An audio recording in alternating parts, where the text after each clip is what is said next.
Well, you know, you have to understand that he's a guy that loves to hug people and touch people. That's what he's about, always has been about. He embraces that, the public, whereas Larry was always, you know, almost claustrophobic with the public. And I think it was very painful for Earvin, for not only strangers to all of a sudden not want to touch him or shake his hand, but his own teammates, even some of his friends, to really back off him. He would go to hug them and they would stiffen up and back away.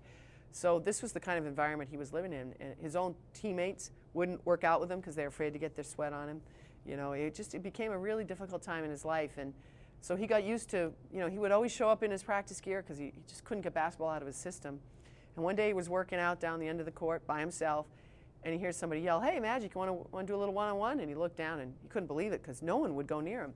And it was Ronnie Cycli of the Miami Heat, the young center from the Miami Heat, who was working out and wanted a partner and said, "Hey, Earvin, you know, Magic, come down here with me, work out with me." And Ronnie Cycli had no way of knowing how much it meant to Magic that this young player was willing to bang with him and to sweat with him and to work with him. And then the other, of course, was Pat Riley, his old coach, who was the coach of the New York Knicks. And when they came to town, Earvin was in town. Riley, and if you know Riley, he's just an incredible stickler about pregame preparation, getting everything just right. He spends hours before every game reviewing the film of the opponent and everything. But on this day, he got changed into his practice gear, had Earvin changed into his practice gear, and put him through one of the old-fashioned Laker workouts for about 2 hours before the game, pretty much ignoring his responsibilities as the coach of the Knicks for that one day. And then in the pregame, as they were getting ready, he did a wonderful video tribute called "Do You Believe in Magic?" and played that music for Magic on the big screen. And it was a great gesture from a man, Pat Riley, who usually doesn't, another guy very close to the vest, more like Larry than Earvin, really, showing how much he cared about his point guard. And everybody knows how during the career of Magic and Isaiah Thomas were such good friends. Magic calls Thomas's reaction to his HIV announcement the biggest disappointment of his life. Why? Yeah. Well, I think it was just devastating to him. Earvin and Isaiah were the best of friends. When the Pistons used to come to LA to play, if the Lakers were out of town and the Pistons were coming to play the Clippers, Magic would leave him the keys to his house. When he built his mansion, he had a special room built called the Isaiah Room. It was his guest room, and it was for Isaiah. They vacationed in the summers together. Their wives were friends. You know, they were very, very close. They shared all their dreams together. But so for when this HIV announcement came, and as we just talked about, the reaction of all these people around him, people that he thought were his friends, to back away and to shy away from him, and then to find out that Isaiah Thomas, the one guy he thought he was going to be able to count on through all of this, to find out that he was questioning Earvin's sexuality, how he got this disease, and questioning people about it, it was devastating to him.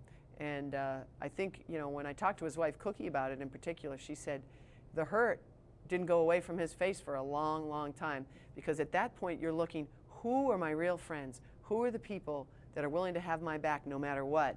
And interestingly enough, one of the biggest people was Larry Bird. How was he one of the biggest people? Well, you know what? The minute he found out about the diagnosis, he wanted to talk to Earvin. Everybody else was like, "Oh, this is terrible. Can I talk to him?" "Well, no, he's busy." And Larry said, "No, I need to speak with him." And he called him, you know, wanted to talk to him. And of course, Earvin ended up cheering Larry up because Larry was devastated by this diagnosis. And what he did was, very quietly, because that's all Larry does everything, during this time where people were really shunning away from him, Larry's the one that sent him a little note, get a job, or, you know, something a little funny like that, or make a phone call, or support him publicly by saying something nice about him in the papers. And there were subtle little things, but there were things that Earvin desperately needed. How's he doing now? He's doing really, really well. There's no trace of the HIV virus in his system, which he's very excited about. But as he cautions, and every time I talk about this, he asks me to do the same, he still takes his medication. He's never stopped taking his medication. And he said one of the big mistakes of the HIV population is they start feeling good. They start feeling really good. The medicine works. And there are some side effects from the medicine that aren't so great. So they think, you know what? I'm just going to go off the medicine until I start feeling bad again. And that's a very dangerous thing to do. You need to stay on your medication at all times, and because the relapse can be very serious, and the last thing you want to do, obviously, is contract the AIDS virus itself. HIV is very different than the full-blown AIDS.